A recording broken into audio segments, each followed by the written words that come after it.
Hello everyone, welcome to our channel. We are going to watch a team principal press conference. Let's watch it together. Media scrutiny thanks to this row that has broken out between Max and George Russell. Neither of them held back yesterday. Are you concerned that the row will spill over onto the racetrack this weekend? No, not at all. I think that look, Max, he's a very straight shooter. He just tells you exactly how he sees it. He, tells the truth exactly. What he feels, and obviously he had a large amount of frustration. Last weekend, the way things played out in a scenario that we haven't seen before, and subsequent grid penalty, and then he turned that into motivation and made a blinding start, led the race into the first corner, and won the Grand Prix, which was the best possible response. Now, obviously, a lot's been made of it yesterday. It's pantomime season. We're getting ready for Christmas, so there's maybe an element of end of term blues there, but I don't think it'll have any effect, on the Grand Prix itself. And does it bother you when Toto Wolff describes you as and I'm quoting him, a yapping little terrier?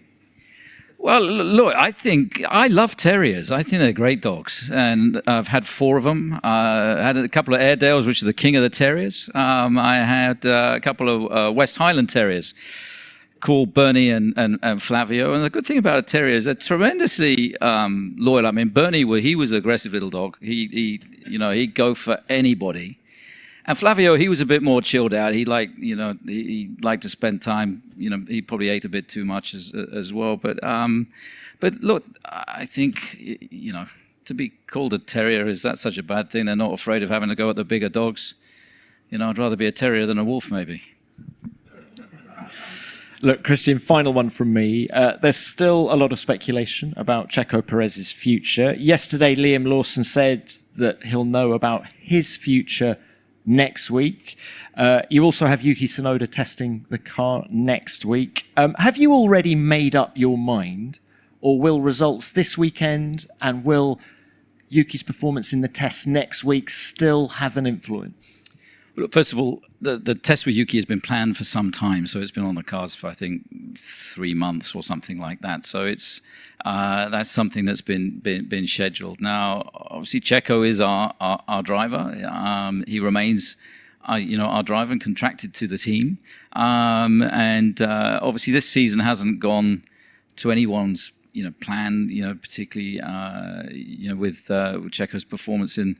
Since Monaco, it's been very, very tough for him, and so inevitably, once we get this race out of the way, we'll sit down and discuss the future. But it's Checo has been a very important part of our team. He's done a tremendous job for us. If you think back, only 3 years to that 2021 final, 2 Constructors' Championship that he's contributed to as well. So there's huge respect for Checo within the team, and nobody likes to see him struggling like the way he has, and we'll sit down and discuss things after the season. Have you made up your mind already?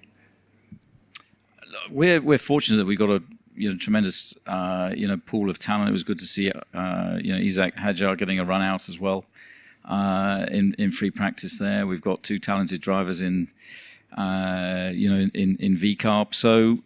But until the situation is clear with Sergio and what he wants to do. Yeah, I'm sorry for the interruption.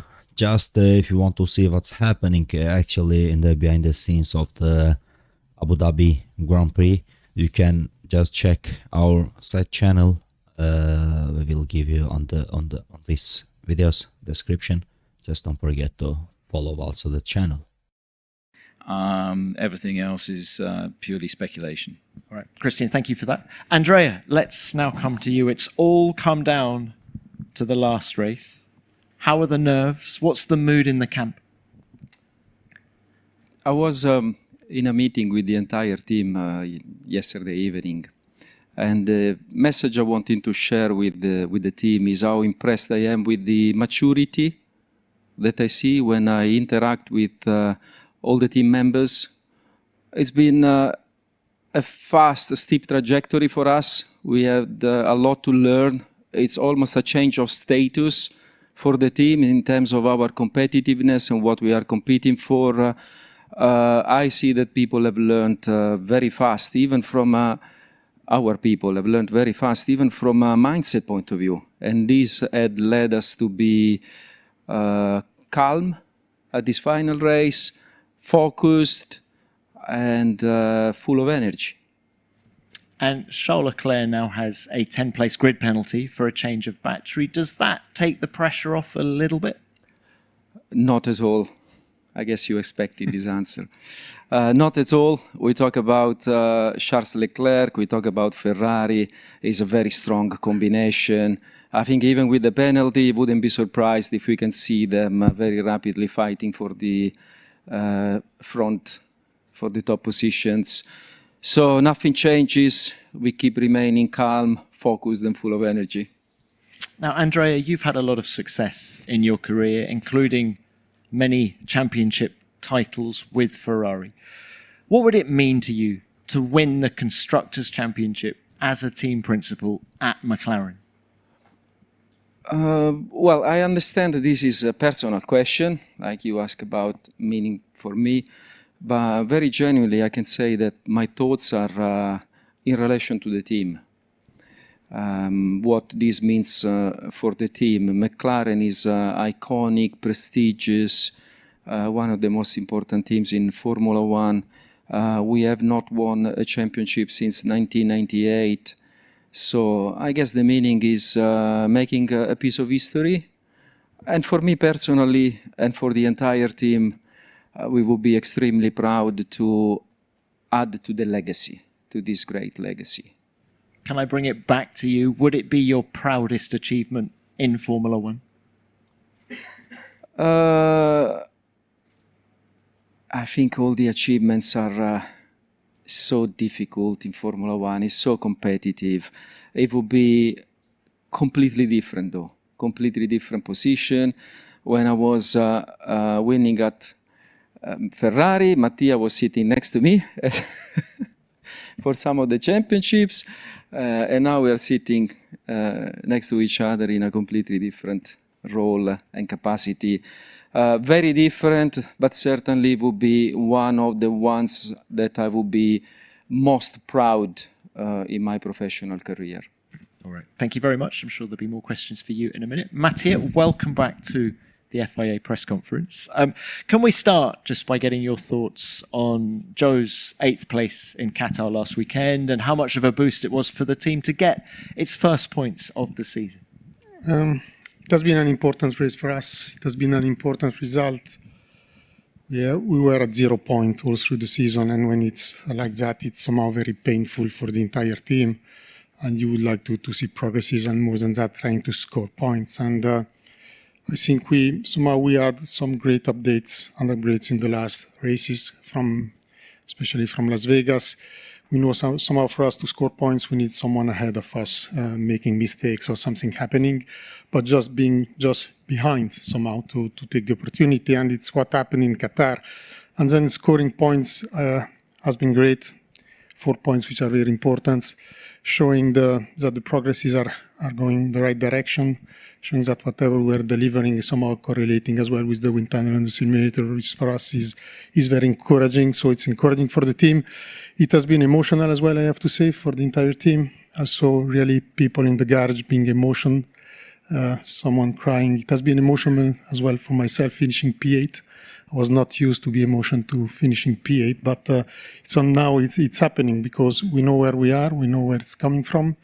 And again, as I said, I think it's 4 points which are very important. Looking ahead, looking at the winter time, looking at the next seasons. You talk about the wind tunnel, you talk about the simulator. You've now been at the team for just over 4 months. What are your first impressions of Hinwil and the job that the team has ahead of it before 2026? I think the impressions after 4 months are very similar to the one after 2 weeks at the end, because when you join, the very first impression you've got often are the right one. And what's about, obviously I've got the benchmark of my past life, different team, but certainly a top competitor. and the comparison is straightforward. Is straightforward in all the areas. I don't think there is something. It's about everything at the end. So the team in there is a great team. The people are great people. I think we got good people for our foundations for the future. But then you look at the gap and dimensions. It's 400 people less to a top team. It's a lot of less manufacturing capacity, engineering capacity, simulator which is very old. So I think the entire facility. So it's everything at the end that's required. But we knew that, we know it's a long journey for us. It's not something that you can turn in a couple of months or a couple of seasons. We always said that our objective is becoming successful by 2030, the end of the decade. But I think it's exactly what it's required in terms of time to get there. And even that time, I think, is very challenging, by the way. Mattia, you talk about the people. Valtteri Bottas said a while back that you need to instill a winning mentality into everyone at Hinwil. Do you agree with him? And how big a job is that if you do? I fully agree with him. As a matter of fact, I think that team in the last decade, have been there surviving, in a surviving mode. So at the end, it was about surviving, participating, trying to get the best out of it. But a winning mentality, a winning mindset, it's a different approach. So there is certainly a lot that need to be done on the term of culture, in terms of behaviors. And again, I think it's going together with what we just mentioned before. It's a long journey. We know about that, and acting on behaviors, maybe it's even the most difficult. But we have started our journey. We are really, I think we've got few projects since I think you mentioned the last 4 months. I have to say that since I started already, a lot has happened since then, which is not only the improvement at the racetrack, but signing Bortoleto, having a new lineup for next year. It's about Qatar as well, investment and partnership, which for us it's a lot of capital injection, but showing that overall as a team, we are moving in that direction with, I think, the right approach, the right thinking big, which is exactly the mindset we're discussing about. Okay, Mattia, thank you for that. Let's open this up to the floor now. Who's got the first question? Remember to give us your name and publication. Yep, Ian. Thanks, Tom. Ian Parks, New York Times. Question for yourself, Christian. Just drawing on additional Toto quotes from yesterday in his impromptu session. He said you crossed the line by calling George hysterical, that you are not intellectual in psychoanalysis, and that how dare you comment on the state of mind of his driver. Whilst I think we all appreciate there has never been any love lost between yourself and Toto, has this reopened old wounds between the pair of you?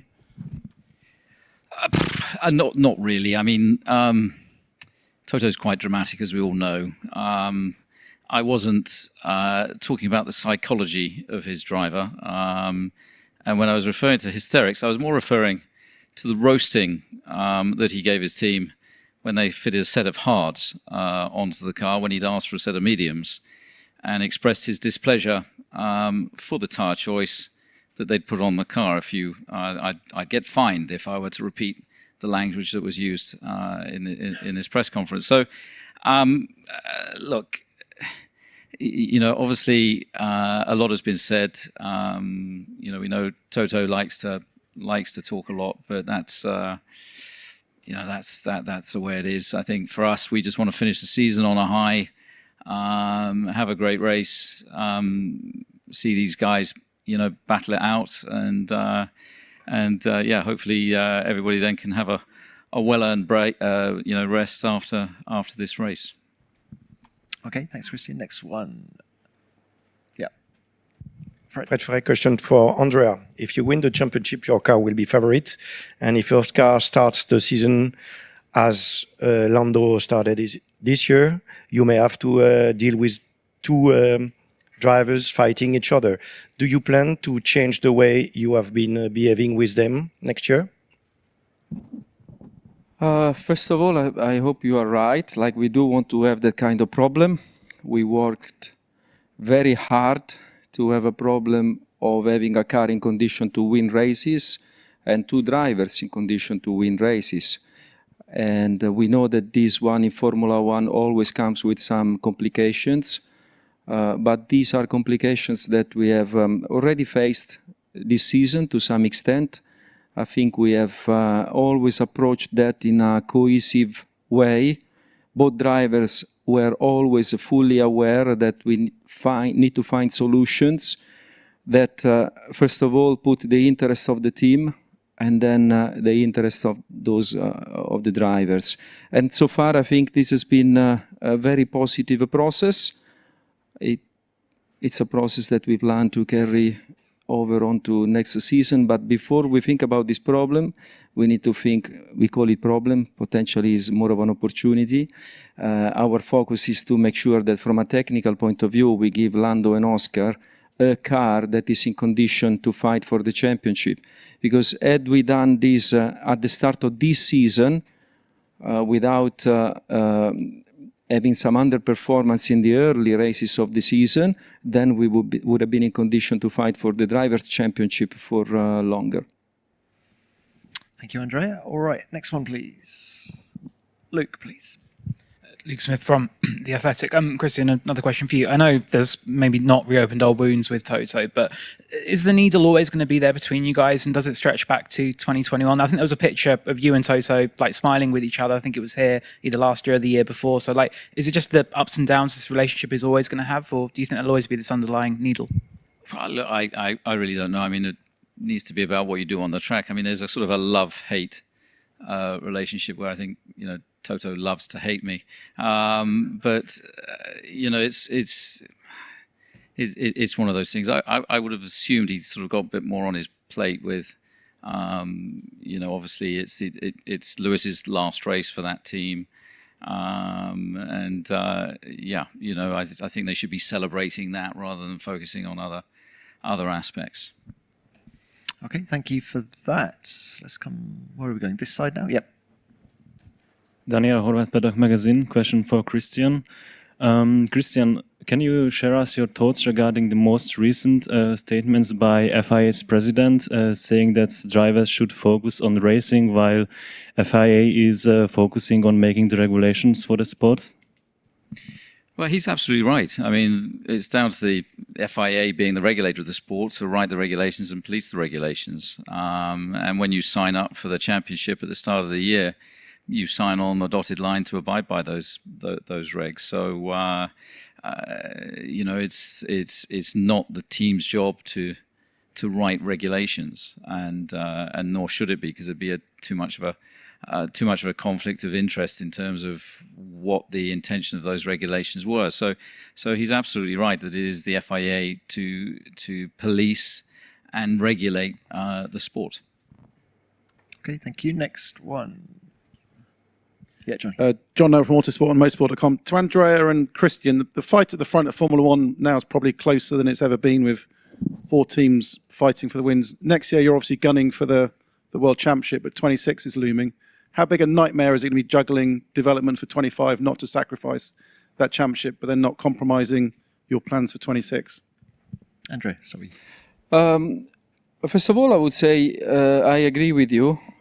This season, I think, has shown a level of competitiveness that possibly is unprecedented in terms of 4 teams being in condition to win races and potentially being in condition to fight for championships.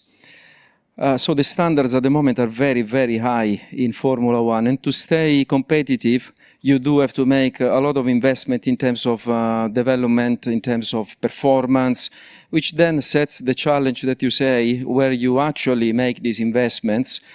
I think teams nowadays have capacity to carry 2 projects together.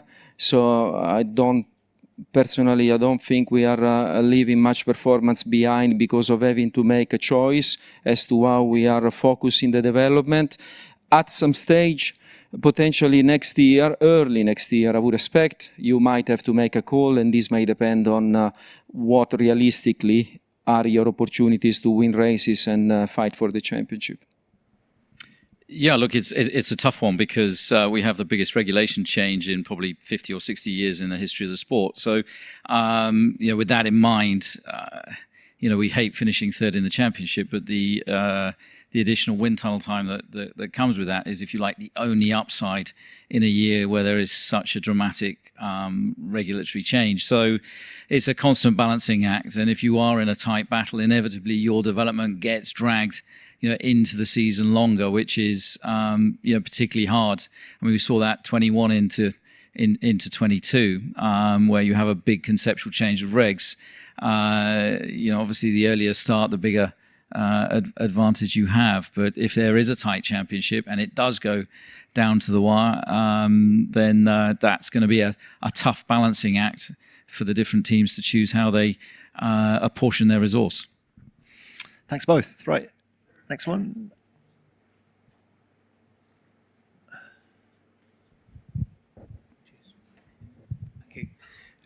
Question for Andrea. You've had a lot of success at Ferrari, and now I think you've been 10 years at McLaren. How would you compare the cultures of the two different teams? Give us some sort of differences and some similarities.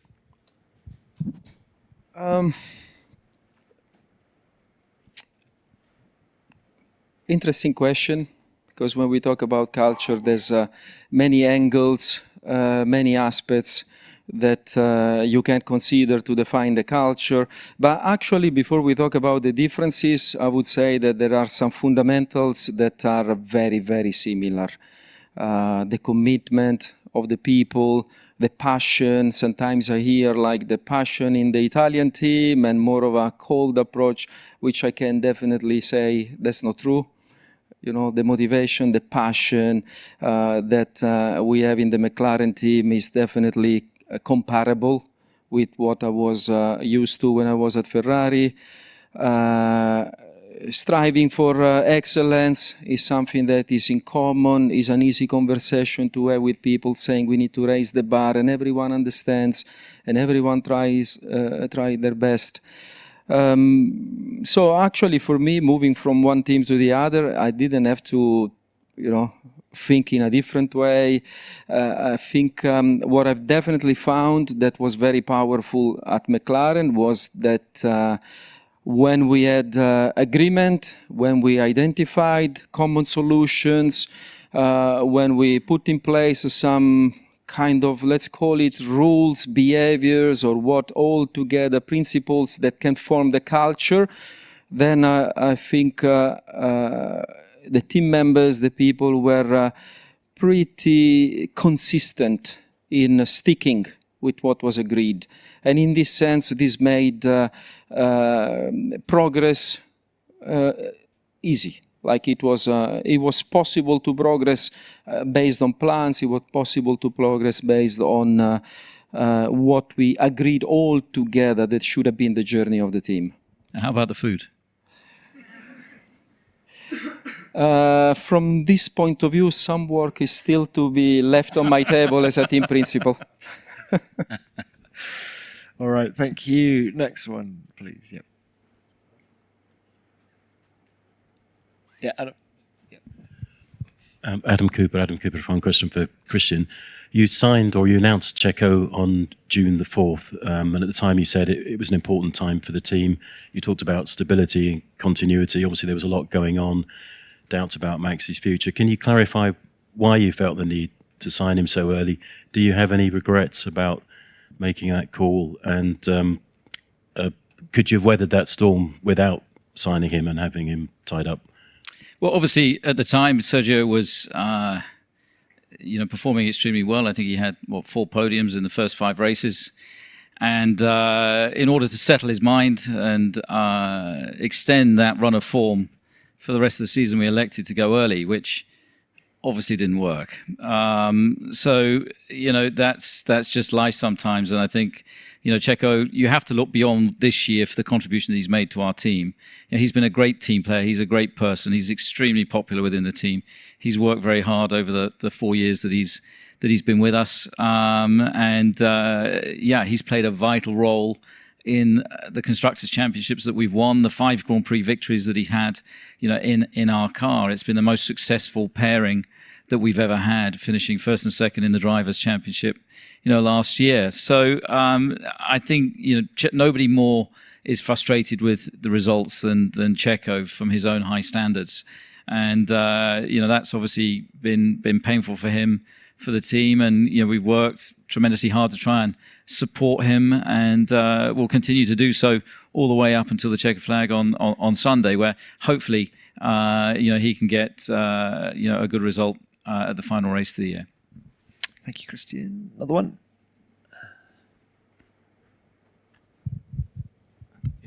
Okay. A question for Christian. This is Rima Boulil from Arab News. Checo yesterday was saying that we can't underestimate the difficulty of being the teammate of Max Verstappen at Red Bull. And he says he would never want to be in the shoes of a young driver coming in to take on that role. I just wanted, from your opinion, what is the key or ideal kind of mentality you would want in any driver coming in to handle that role?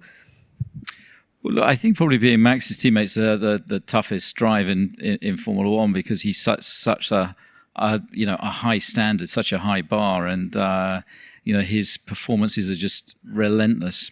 So anybody sat in the car alongside him has got to have tremendous strength of character, and have the ability, obviously to work within a team and be able to focus on themselves, and to a degree almost ignore what's going on in the other car, because I think that's where mentally it becomes incredibly tough, as we've seen with many of the greats. I'm sure when you work with Michael Schumacher or Ayrton Senna previously, teammates had a similarly hard job, and Max now joins that elite group of people. It's as simple as that.